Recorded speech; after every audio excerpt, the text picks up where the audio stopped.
We are 1 week out from Ironman World Champs, but we had to make a surprise pit stop in Noblesville, Indiana. And so when I was mapping out my build for Worlds and figuring out my travel over to France, I'm like, we got this Team Ultra 8 days before my race. I gotta just figure out how to be there. I got 12 athletes racing. Bunch of guys are gonna be setting big time PRs today. We got guys chasing PRs across 50K, 50 mile and more. And I'm like, just gotta make it work. So God bless my wife. Shout out to Chelsea. She's holding it down with Jack. My mom flew out to Colorado as well to help out while I'm away here. And we got a quick trip. I came in on Friday, surprised the group. We got race day today into tomorrow, and then I'll be heading back to Colorado on Sunday before taking off for France on Tuesday. So big weekend here, having a little bit of faith that the spirit being recharged here is gonna be enough for the taper. We're not so much worrying about being perfectly rested. We instead are prioritizing community and pouring into our people and being emotionally and spiritually and physically recharged from that. So we're having a great day so far. I just ran a loop with the guys for number 3, and they'll be coming in here in a few minutes. We got a beautiful setup here. All right, so let me, Oh, no, you're all good, dude. I gotta do multiple takes anyway. I'm gonna chop it up. All right, so let me give you a little lay of the land here at Prairie on Fire. So there is a 4.167 mile loop that these guys are doing on the hour, every hour. This is a last man standing race. And the loop starts here on this bridge. They go out, do a big loop on this prairie, come back and finish here. Then we got this full kind of home base camp set up here. We got tons of tents. Everybody's really got their own aid station. Really nice park here. There's some kids playing on this playground over here. We got a bunch of RVs. There's a bunch of guys that came with RVs or rented RVs on the squad, and they've just been staying here the past couple days. So you got all the families and the kiddos playing on the swing set right there. Then you got everybody's camp set up and their aid station all set up right here. And then right over here is where this start and finish chute is, coming in under that archway. So super convenient, really cool family friendly setup. And these guys are gonna be grinding in not too long.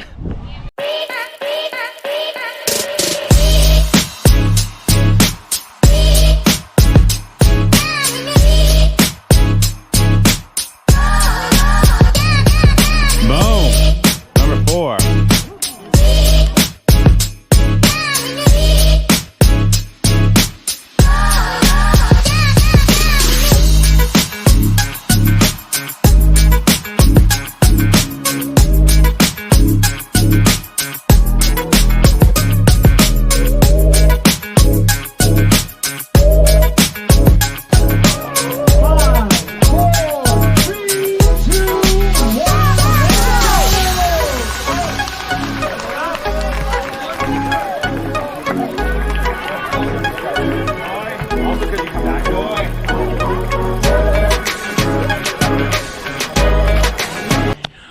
All right, now let's talk about Ironman taper strategies. So when it comes to building endurance fitness, you need about 3 weeks for the metabolic adaptations of training to show up. Now, what does that mean for you? It means that about 3 weeks out from your race, you can take a little bit of the pressure off having to crush even bigger sessions or having huge interval days. Yeah, that stuff can keep you fresh, keep you sharp, but it's not making you any more fit for the race. That work is pretty much all banked once you get 3 weeks out from your race day.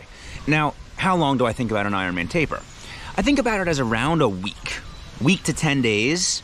And so that 1 to 3 week period outside of your race date, that can be the time that you are just looking to stay consistent and keep your body feeling really good. What I would challenge you to do inside of that window is add in a little bit of extra sleep, get a little bit more dialed on your diet, and start to drift towards whatever you want your race weight to be. This could be a great time to shed 2 or 3 or 4 pounds with a little bit of diet manipulation.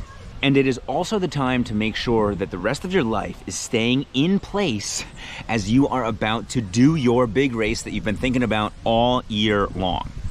Okay, so what have I been up to the past 2 or 3 weeks? Well, my life has been totally upside down. I had 2 unexpected trips to the East Coast. All right, unexpected pit stop in the Ironman World Champs build. We are outside of Lifetime in Wayne, Pennsylvania, my hometown of Wayne, PA, about 20 miles west of Philly. And we had to make an emergency trip out here because my grandpa is not doing so well. My grandfather has been living with my mom for about the past 7-8 years, and he's been declining over the past like year or so, but over the past couple of weeks it's gotten worse and worse and worse. And over this past weekend it became really clear that we should fly out here, and we should fly out from Denver to Philly and make sure that we can see him before he passes on to heaven. And I figured that this would be an important thing to document within the Ironman World Champs prep because it's super real. This is exactly what's going on in my build. My grandfather lived an absolutely beautiful life until the age of 93, and he passed away about a week ago. And I was able to make a trip back to Philly to see him before he passed, and then I flew back to Colorado, and then I made a second trip back to Philly for his funeral services and celebration of life. We understand the fitness for this race is banked. We understand that doing this race and having an Ironman go well in my life is so much more about making sure that the entire picture of my life is in a really good spot across family, business, how I'm showing up for my team, my own fitness, of course. But I'm not just letting the priority of this race take such a precedent that everything else is falling apart. And throughout these couple of weeks, I've had like a couple different signs that like a minor cold is coming on. And so that has been a huge sign to like immediately get more sleep, keep the diet super clean, do not try to cram in training and stress the body out even more. Here we go, we got Goldstein. Goldstein, come on, hit me. What do we got? Goldstein's hitting, we're about to hit marathon number. Close, right? 25. 25, boom. So we got live, this is the first guest appearance on the YouTube series. Let's go. Woo! None other than Mike D. Okay, so Mike D's helped me clarify these lessons around getting race ready, and there's like taper strategies, but more specifically, Mike D's helped me understand, right, zooming out and realizing that, what was the thing that you just said? It's this idea, right, of zooming out and understanding your perspective in the training block. So recognizing that in the last 2 weeks of prep during the taper, those sessions aren't going to make a massive difference because you've already done all the work. Now, at the same time, you also need to zoom out and have the perspective of how this race, not just training block, but the race fits in your overall life. Because if you're sacrificing things that go against your values, then after this race is over, you look back, you reflect, and you think, that's unsustainable. I can't do that. And I think a lot of people get into endurance. They sign up for a 70.3, they sign up for a marathon, they do a big race, they go through the process, and at the end of it, they're like, that took too much out of my life. When really it was just they were so consumed by what the race was doing, they didn't realize that realistically, if I would have zoomed out in the moment, I would have seen that I could have taken less pressure off myself, taken more pressure off myself, done a little bit less, showed up in the areas that matter most to me, and made the whole thing more sustainable. Right, right. And then also, like, I want to do the race as well as possible, and so, like, I want to keep that top of mind, but if I am running myself into the ground, doing all this extra training through travel, I'm going to show up to the race not at 100% healthy, so I'm not even going to perform anyway. Yeah. And also, to me, it's like, what is the point of doing an Ironman if it means that I skip these events for my grandfather and my family? If it means that I miss these team events, like, I want to be here. I want to do this stuff. Because I'm still going to perform, but it's built on being healthy and showing up healthy on race day. And it's also built on being smart about how I show up for things. Even today, like, right, I'm almost at 20,000 steps and it's not even 1 p.m., right? So there's intention today on, like, I got to be fueled up, I got to be hydrating, right. But I'm not just running myself into the ground the whole time. Absolutely. Yeah. All right, so the tactical metaphor lesson here, this is a mindset lesson we've been talking about in Tribal lately, is this idea of don't be a burnt cookie. Dude, I was just about to bring this up. I've shared that with clients. I shared it with my mom because she's ready for a 70.3 next weekend, and explaining this idea that, like, it's okay if you do a little bit less. If you do too much, you're digging yourself into a deep hole. When you are making chocolate chip cookies, if you leave those cookies in the oven for 2 extra minutes and those things burn, there's no coming back. Can't save it. Those suck. They're out. Nobody likes them.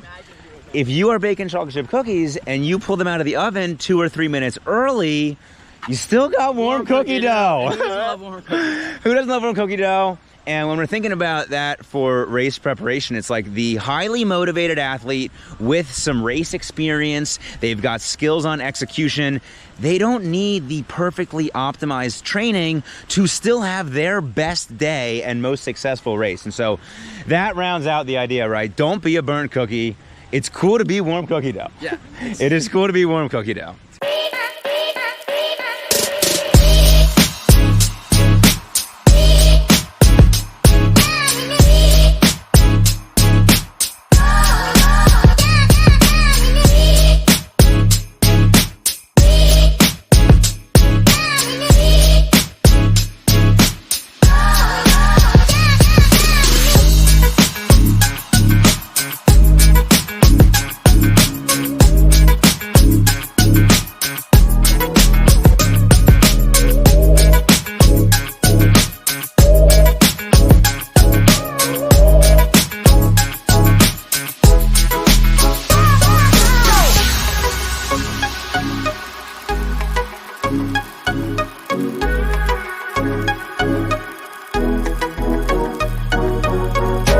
All right, we're back with Mike D, and we got the evening lighting. Yeah. And this is how these YouTube videos unfold, is that we do a few takes, we get to start talking, and all of a sudden the real ideas emerge. So, Mike D, I wanted your live reaction. Oh, okay. For 98% of the year, you do need to be the guy. If you want to progress in endurance and do something really big, like, you do need to be the guy that is willing to maybe be out at the family event and then wake up at 5 a.m. on Saturday and get your big session in. Yep. You do need to be the guy who's willing to go home from the bar early if your buddies are out, right? Amen. But when you get to these final 3 weeks, you really need to flip your mindset and turn that energy towards rest and recovery. Yeah. You can't just be like snoozing all year long and like sleeping in. But in these final 3 weeks, like, that is what's required to really prime yourself to perform. Yeah. What do you think on that? I couldn't have said it better than myself, honestly, because it's so true. Like, you have to be willing to make the sacrifices, and I think that's something that we set up there. And the more I thought of it, I'm like, yeah, that needs to be clear. Like, you have to be willing to do stuff that you don't always want to do, or that always isn't the easy option. Raising your standard from like a physical output standpoint. Yes, 100%. And then you have to rechannel that discipline during taper to put it, that same energy that you used to build all this fitness now needs to going into preserving your fitness and preserving your relationships. And I think we've always said, right, like, race day is the celebration of all the hard work. Right. And I think it's very easy when race comes up to be like, lose sight of that. Right. And I think part of the celebration then is recommitting and redistributing your time and energy into the people around you who that led you to that moment. And right. So I think actually it's a better way to view taper is like, you know, rather than letting my mind drift on, am I training enough? Hey, how can I show up a little bit extra as a husband, as a, you know, a father, and like put my energy into making sure I'm recovered, making sure I'm ready to go on race day, but also, you know, celebrating the people that have helped me get there. And you getting primed up with like the emotional and the spiritual recharge, rather than I need to be optimized with performance. Yeah. But that is what then optimizes the performance. Yeah, because I'll tell you what, I mean, when you're on the race course, you're not really thinking about your last long session. You're definitely thinking about your loved ones and the memories and everything. And the sacrifice. And the sacrifices. So, yeah. Thanks, brother. Boom. Boom. All right.